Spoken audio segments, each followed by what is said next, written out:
안녕하세요. 조원장의 펜로스 상담실, 펜로스 상담센터 안녕의 원장 조지훈입니다. 오늘은 아동들의 펜로스 증후군에 대해서 한번 이야기를 나눠보려고 해요. 반려동물 보호자는 성인들만 있는 게 아니죠. 아이들도 반려동물에 대한 보호자로서 저마다 역할을 다 하려고 합니다. 초등학생만 돼도 웬만한 보호자 노릇을 다 할 수가 있죠. 부모님이 없어도 아이들이 스스로 간식이나 반려동물에 대한 식사를 챙기기도 하고 산책도 다녀오고 하면서 보호자로서의 그런 역할을 충분히 할 수 있습니다. 그리고 이제 아이들 또한 반려동물을 보내야 되는 시기들이 어쩔 수 없이 찾아오기도 해요. 특히 초등학교 2, 3학년 정도만 돼도 벌써 이 죽음이라는 게 무엇인지, 사별이라는 것이 무엇인지에 대해서 인식할 수 있고, 죽음이라는 것을 통해서 우리가 다시는 만날 수 없다라는 것들을 이제 이해하고 굉장히 힘든 시간들을 보내기도 합니다. 다만 우리가 다행스러운 부분은 아이들은 성인들보다 유연하고 탄력적인 태도를 가지고 있다는 점인데요. 그래서 반려동물의 죽음이라는 것이 일어나도 아이들은 성인보다는 조금 더 빠르게 이 펜로스 증후군을 극복하게 될 수 있다. 다만 여기서 중요한 부분은 보호자가 아동이 이 펜로스 증후군에 대해서 이해할 수 있도록 적절한 도움을 주어야 한다는 점인데요. 보호자들도 어떻게 보면 펜로스 증후군을 겪고 있는 상태이기 때문에 굉장히 힘든 시간을 보내고 계실 거예요.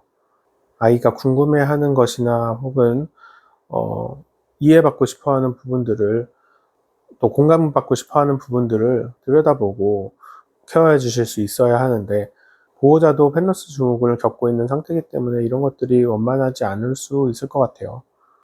다만 그럴 때마다 나는 이 반려동물의 보호자이기도 했지만 내 아이의 보호자이기도 하다라는 생각들을 해보면서 조금은 이제 힘을 내시고 노력해보면서 아이들을 도와주시는 것도 필요할 수 있습니다.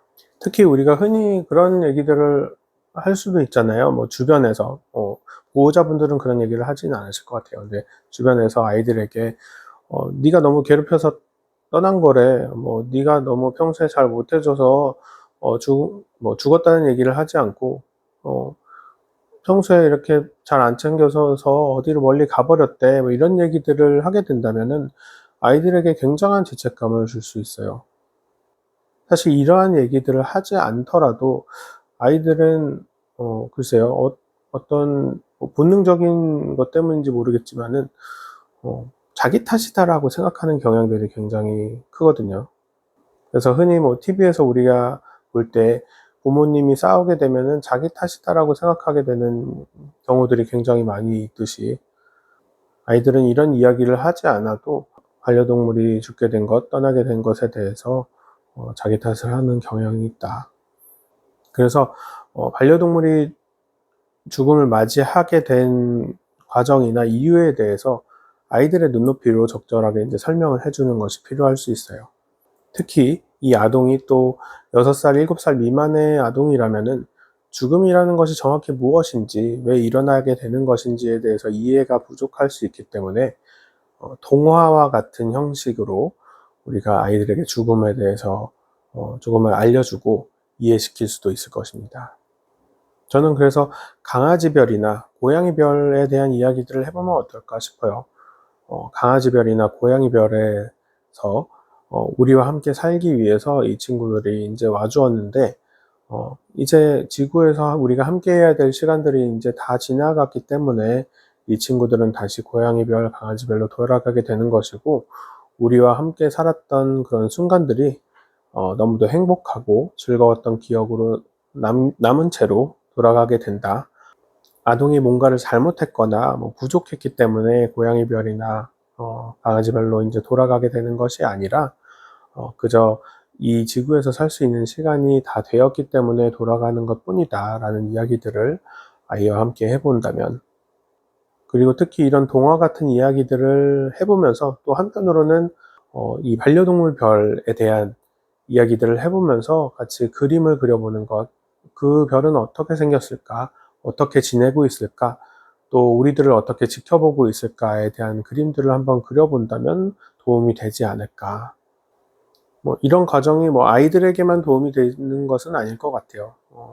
이 성인 보호자한테도 아이와 함께 이런 작업들을 해 나가는 것이 애도 과정을 함께 하는 것에 이제 도움이 될 수 있을 것 같다라는 생각들도 한편으로는 들고, 또 한편으로 걱정되는 부분은 성인 보호자가 이렇게 눈물을 흘리거나 이렇게 취약한 모습들을 보이게 되면은 아이들이 굉장히 좀 불안해할 수 있거든요. '우리 엄마가 슬프구나. 우리 아빠가 힘들어하고 있구나.' 이런 것들을 인제 느끼게 되면서 조금은 아이들이 불안해할 수도 있습니다.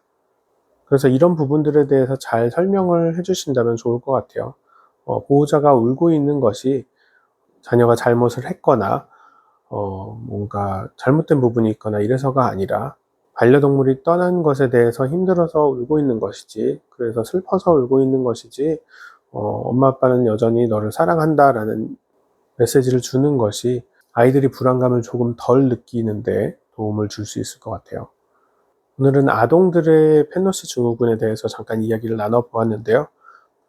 요새 출판된 책들 중에 아이들에게 이런 반려동물의 죽음이나 이 반려동물 별에 대한 이야기들을 다룬 내용들, 그런 책들이 굉장히 좋은 책들이 많은 것 같아요. 그래서 같이 한번 이런 책들을 한번 읽어보면서 아이들과 또 성인 보호자분들도 이 페노스 증후군을 잘 극복하실 수 있기를 저도 바라겠습니다.